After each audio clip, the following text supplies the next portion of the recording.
Hey guys, welcome back. I hope you are having an amazing day. Let's get right into the stories. The first one is an entitled People Story.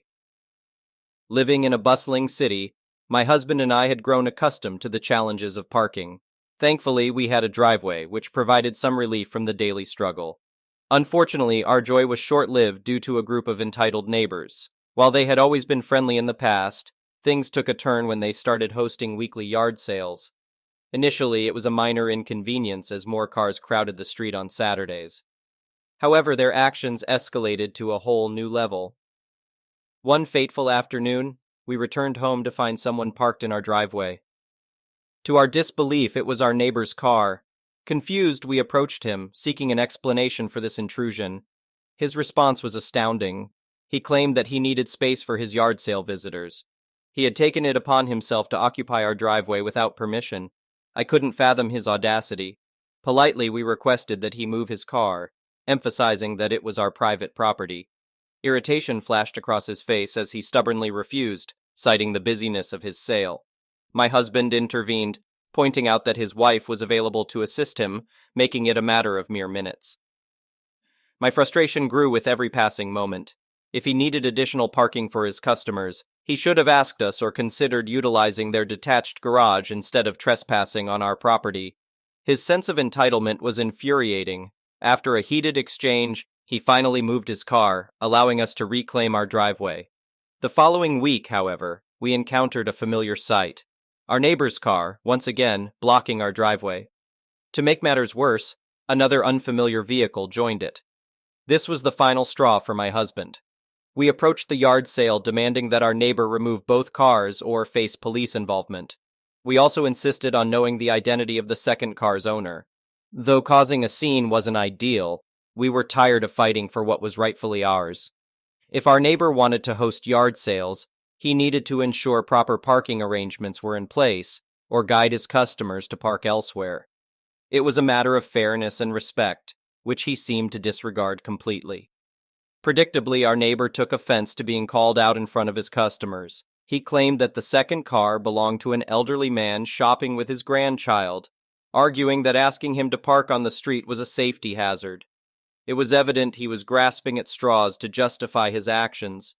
I suspected he had permitted one of his customers to park in our driveway, and his empathy act fell flat. With my phone in hand, I dialed the non-emergency police line, right in front of our disgruntled neighbor. The officers responded promptly, allowing us to explain the situation. Our neighbor attempted to defend himself, stating that he only parked in our driveway during his yard sales. The officers shut down his weak argument, emphasizing that permission was required regardless of the reason or frequency. Infuriated, our neighbor refused to move his car, prompting the police officers to call for a tow truck. Watching his car being towed away, his fury was palpable. We didn't see his car for the next 3 weeks, assuming it took him some time to retrieve it. During this period, he resorted to bad-mouthing us to a few neighbors who were close friends with him. Nonetheless, the majority of our neighbors stood by us, recognizing the injustice we had endured. As for the few households that remained distant, we paid them no mind. We were relieved to no longer deal with such entitled individuals. Interestingly, our neighbor continued hosting yard sales every Saturday, but now with a sign that read, "Parking behind the house." It seemed he had learned his lesson the hard way. I couldn't help but feel a sense of satisfaction knowing that his entitled behavior had consequences. The next one is a pro-revenge story. I put a trampoline in my backyard in early 2017. I have 3 young boys, and we have enjoyed it immensely. My neighbor, the Homeowners Association's president at the time, went to sell his house in the spring of 2018, and his realtor said the trampoline in my backyard might be a detriment to getting top dollar for his home, so he convinced the neighbor on the other side of my house to complain as well. Out of the blue, I received a message from the Homeowners Association's property manager that the neighbors complained, and I would need to submit a form to get it approved. Intermission. What's sad is that I was friendly with both of these people. They had been in my home. They could have talked to me face to face. With one of the neighbors, I paid for our shared fence at her request, since her neighbor on her other side wouldn't contribute to their shared fence, another board member and human piece of garbage. I would have been willing to dig a hole for the trampoline, to hide it more, or purchase a new one with elastic bands rather than springs to make it quieter. Both of those options are cheaper than getting a lawyer. But nobody asked. Nobody came to me to have a face-to-face, heart-to-heart discussion about their concerns. A few ironies. These are 5-bedroom homes. Clearly, people with kids are going to move in, and they are going to be noisy in their backyard with or without play equipment. The guy who sold his home smoked like a chimney. I don't think my trampoline should have been his top concern. The people who ended up buying his home are a great family with 2 kids who don't care about toys in other people's backyards. My neighbors have raised kids to adulthood, one of them 2 very active boys. When I pointed this out to her, the words that actually came out of her mouth were, "I know it's challenging to raise boys, but we're at different stages of our lives," as if that justified her trying to screw me. Back to the story. I filled out the form and sent it in. The Architectural Review Committee denied it a month later. I appealed the decision and met with the board in August. They sent me a letter and said it was in violation. I asked which rules I violated. They never sent me a letter, so I asked again a week ago. The property manager was adamant she had sent the letter, but I asked for proof. She forwarded an email where she put my name in the to field after the fact. I had a strong suspicion it was after the fact due to the following reasons. An homeowners association's meeting was mentioned that never took place. The responses to my questions varied in color, indicating they had been edited at different times. She responded immediately to my request for proof by indicating she would forward the email, but then took an hour, presumably editing a draft she never sent. She cited a rule early in the email, but then cited an additional rule later that superseded the first. The first cited rule could have simply been omitted. The message was not marked as forwarded message at the top, and the sent time didn't include seconds. None of these things are a smoking gun, but they are suspicious. I asked the other people in the to field if they received a copy of the email with my name in the address field. The only honest member of the board replied he hadn't. The rest remained silent because they didn't want to look like they and the property manager dropped the ball. Intermission. If you're curious why the board didn't like my trampoline, here is the rationale provided in the letter that was never sent. Due to the close proximity of the homes to each other and the small yards, the trampoline is unsightly to the homes surrounding it. Realtors for those homes surrounding you have stated that it is a detraction to selling homes and is lowering the home values of those around it. There have also been neighbor complaints regarding the noise level, which creates those homeowners to be unable to enjoy their homes. They are also unable to use certain portions of their homes while the trampoline is being used. My kids all weigh under 35 pounds. They go to bed at 7 p.m. and don't jump on the trampoline in the morning before 10 a.m.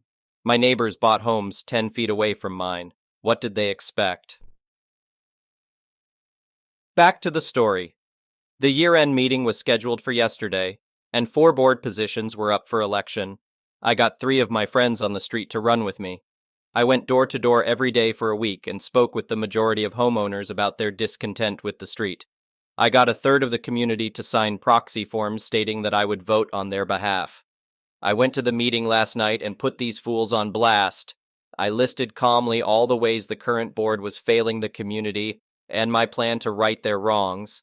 The vote was a landslide in favor of myself and my friends getting elected. One awful board member remains, but he is the minority. We fired the property manager who was uncommunicative and flat-out dishonest. The trampoline endures. The only bummer is now I have to manage a street that includes some legit crazy people. But this whole episode has convinced my wife that we will never live in homeowners associations again, which I count as a huge victory in addition to the trampoline remaining where it is today. The next one is a petty revenge story. My aunt, now 40, has 3 kids under the age of 10. At every family gathering, I, 23 a.m., become the de facto babysitter despite me not wanting to so the adults can drink. It was her birthday dinner yesterday, and my mom promised me that I wouldn't have to babysit and that the kids would be at a friend's house. The first step I take into their home is greeted by 2 ear-splitting screams about how much the kids missed me and 1 toddler yodeling. I immediately realize I might have been lied to. Normally I don't drink, huge lightweight, but since this was a special occasion, I had made some plans. So my aunt enters the hall to greet my mom while I reach into my backpack, walk into the living room, and crack open one out of two 12% Viking beers I specially ordered for me and my uncle. He likes weird beer. And we start drinking. About 3 minutes later, my aunt sees the can and starts screaming at me for drinking while watching the kids. I only hear distant screaming. I repeat my mom's promise, and she calls me the R word when they are clearly staying here. So I reach out my hand and say, $200 for emergency babysitting, and I won't finish this beer. She says, hell no. So I chug the half-liter can to the loud cheers and laughs from my dad and uncle. When I'm done, I say, happy birthday, mommy sister, with a burp.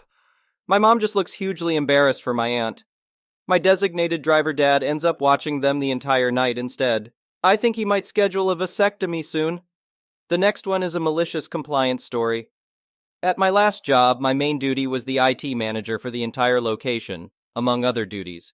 I had been there for 3.5 years at that point, and as I was trusted by everyone, if I had something important to say, people listened. During COVID, while other departments' budgets were getting slashed and employees were getting laid off, I was able to replace a lot of our aging IT infrastructure. At the beginning of my last year there, the owner hired a young, I only tell the truth even though you won't like it, narcissist as his second in charge. He hired this bonehead as his successor to run this location, while the owner would focus on opening up a second. In the first 3 months, Bonehead pissed off everyone to the point where 15 people from various positions left the company to find another job. This was during the pandemic, when a lot of people were thankful they had a job, and 15 people were like, I'm going to risk finding another job in the middle of a pandemic rather than stay here. He was that bad. As Bonehead started to piss off our customer base and our sales started to suffer, we switched over to cost-cutting mode. The owner had largely checked out at this point. So, longtime vendors were replaced with friends and family of Bonehead, services were downgraded or cut, and pay plans for the sales department were messed with, which further eroded the morale of the workforce. One day, Bonehead came to me and told me to stop doing safety checks and maintenance repairs on our products so sales could post larger sales grosses. I loudly objected and went to the owner. As the owner is always happy to hear something about making more money, he threw his support behind Bonehead's idea. A few months of this went by, and after he fired one of my employees on my birthday because he refused to give Bonehead access to the server room, it was restricted to me, the owner, and my employee, I knew it was time to go. I found a new job, put in my 2 weeks' notice, and of course, Bonehead stopped my direct deposit on payday, the day after I put in my 2 weeks' notice. I decided it wasn't worth working the extra 2 weeks and informed them that I was out of there while filing a complaint with the state over my withheld wages. As I was walking out the door, Bonehead reminded me that I was no longer an employee of the company and not to get involved with the company's affairs, and possible legal repercussions if I said anything negative about the company. My new job pays more, fewer hours, and less stress. Fast forward to this Monday, I received a call from my local internet provider. They told me that my internet service bill had gone unpaid for the last 6 months and would be cut off if I didn't pay immediately. I logged in and saw that my account was paid. So after a few back and forths, I found out that I was still the point of contact for my last job's account on their internet service. Remembering what was told to me when I left, I just informed them that I could not get involved as I no longer work there. They asked me for an updated point of contact, and if they couldn't get one, they would be forced to suspend their service. I repeated that I was not allowed by threat of legal action to be involved in their affairs and left it at that. An hour later, a buddy of mine who still works there called me and told me they had to stop working as their internet service was shut off. I played dumb, but it took 3 days to restore it. The next one is an entitled people story. So my daughter, we'll call her T, came over to the house to do some laundry, and she was asking, "What the hell is Aunt Liz's problem?" I asked what she meant, and she explained how my sister had posted on Facebook that she and her husband were going away for their 15th wedding anniversary. T said that she had sent Aunt Liz a congrats post, and Liz responded back with, "Very freaking funny." So I sat her down, and I told her what I'm about to tell you. When T was 4, Liz had called us and said that she was getting married in a few months. She and I were doing the typical girly squee sounds and oh that's wonderful stuff that sisters usually do. When we calmed down, She asked if T would be willing to be the flower girl. I asked her, and she said yes and chanted, "Emma, be flower girl," and started running around and pretending to fly like she was a new member of the Justice League or something. I told Liz, "We need to work on it, but she's in." About a month later, the invites came in. In them, it was stated that Liz did not want any children under the age of 17 there and explained why. The reasons were sound: bored children, potential disruptions, etc. So I understood them. I did, however, have one concern. I called her and asked, "Hey, just got the invites. Me and the boys will be there, but Hubs has a business trip that month and can't make it. Do you still want T as your flower girl?" Liz replied, "Oh God, yes, she's too cute to not have her." I shrugged and said, "Well, it'll be the four of us. Consider this your RSVP." She said, "Great, see you there." We hung up and I went online and made the reservations. A room for me and T and an adjoining room for the boys, Ron, 19, and Carl, 17. Names changed and all that. Fast forward to the weekend of the wedding. The venue is a 6-hour drive for me, and I had to get out there on a Friday for the Saturday wedding. Since I had to wait for Carl to get out of school, we got a late start on Friday, and we got there around 10 p.m. I got out and checked into the hotel room, and I texted Liz. They were still at the venue and would be there at least another hour or two, taking care of details, so we drove over. We got there, and it was the usual pre-wedding chaos. Liz was getting things to her liking and, honestly, going a bit Bridezilla. She saw us first, beamed, and came over. However, when she got closer and saw who was in my party, she blew up. "Why did you bring her?" she screamed. I said, "But you wanted her for—" I was cut off, and Liz went into a complete screaming meltdown about how this was her day. She didn't want children there, and how dare you bring a child to my wedding? While looking right at T, and then stormed off screeching curses into the night. I was done. T was crying and saying, "But I wanted to be flower girl," in between sobs, and Ron and Carl looked like they wanted to kill their aunt, and at that moment I wasn't sure I wanted to stop them. I picked up T and tried to comfort her and herded the crew back to the car, and we drove back to the hotel. I was seriously considering just packing up the car and heading home. I told the boys that, and Ron was being the level-headed one. "Mom, it's a 6-hour drive, and we're all too tired and pissed to make that drive right now. We'd get in around 5, 6 in the morning, depending on rest stops and bathroom breaks. Do you really want to do that since we have a nice hotel room for the night? How about we go back to the hotel, get a night's sleep, and head back in the morning?" I grudgingly admitted that he had a point. Carl piped up, "Mom, I've got another idea." I was waspish, and I kinda snapped, "What is it?" Carl looked up from his phone and sheepishly said, "Well, T's pretty upset," which was true. It's been 15 minutes and she's still sobbing, "I want to be flower girl" over and over in the back seat. Carl continued, "There's a county fair that just started tonight. Carnival rides, petting zoo, games, that sort of thing." I snapped, "So?" Carl is made of sterner stuff. He didn't wither under my anger and continued on, "We have the hotel until Sunday morning. Why not spend the night here, go to the fair tomorrow, and then go home on Sunday like we planned? Give T something to think about other than Aunt Liz's freak out, let her have some fun, and we all could use a mom and the gang outing right about now." I calmed down a bit and said, "An idea not without merit." I looked at T in the rear view and said, "What about it, T?" "You want to go to the fair instead of the wedding?" she sobbed. "I want to be flower girl," Carl piped up. "They're going to have cotton candy and deep-fried Oreos." The crying stopped. There was one last sniffle, and an exhausted but determined, "I want to go to the fair." So that's what we did, and we had fun. Liz could have her Bridezilla day, and that was that. Except that it wasn't. We had all turned our phones off since we knew some calls would be coming in, and we just could not be bothered to deal with it. When we got back to the hotel, my mom and dad were there. They lit into me about how T was supposed to be there as flower girl, and we just blew my sister and her special day off. "Mom, Dad," I said, "you know how the invite said no children? I called Liz when we got ours, and I asked if she still wanted T as a flower girl. She said that she did. So I brought T to the venue last night, and Liz flipped out about how dare I bring a child to her special day." Carl, bless his "I can't function without an iPhone" in his hand, heart, pulled up the video. I didn't know he had recorded it, but he was able to catch the final, "How dare you bring a child to my wedding?" I lit into them back. So if she's supposed to be there as a flower girl but not be there because she's a child, how am I supposed to pull that off? We went to the fair to calm T down and so she'd have something happy to remember and hopefully forget that Liz cursed her out.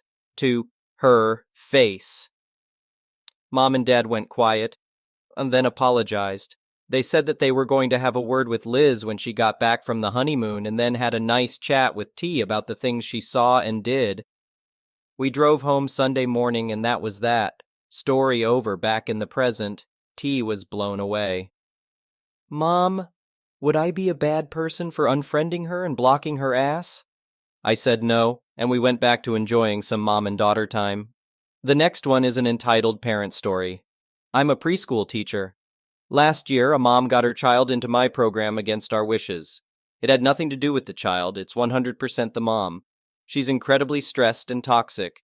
She comes onto campus without checking in, walks in unannounced, complains about everything and everyone, uses the fact that her child has autism to try to get her way, told parents my program is a bad program after 3 days, even though she kept her child in and, at that point, didn't volunteer. She tries to change my lesson plans, disciplines other children, takes them into or out of the classroom without telling me, and much more. The other day, she told me that her nonverbal son said that I'm mean, he hates me, and I yelled at him. What actually happened was he hit 3 children. So I told him I didn't like that he was hitting people and that if they do something he doesn't like, he should come and get me. I didn't use a stern tone or raise my voice. She then informed me that her husband was going to come and yell at me, but I let her know that wouldn't be wise since he's not allowed on the campus. Registered. Since then, she has told 3 other staff members that I yell at the kids and cuss at them. They all told her that's a lie and that she has no idea what she's talking about. At one point, she flipped out and started cursing in front of a bunch of students, claiming that I'm the one swearing. She then admitted that she thinks I need to treat her child differently because of his autism. According to her, I can never discipline him because he perceives it as yelling, so I need to always speak sweetly to him. However, it was pointed out to her that if I were to treat her child any differently than the other children, I could get in trouble with the state during my monitoring for showing favoritism or even discrimination.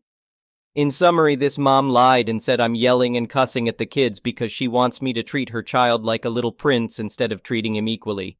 Thank you for watching. I would really appreciate it if you could like the video and subscribe to our channel if you haven't already. We'll see you again tomorrow.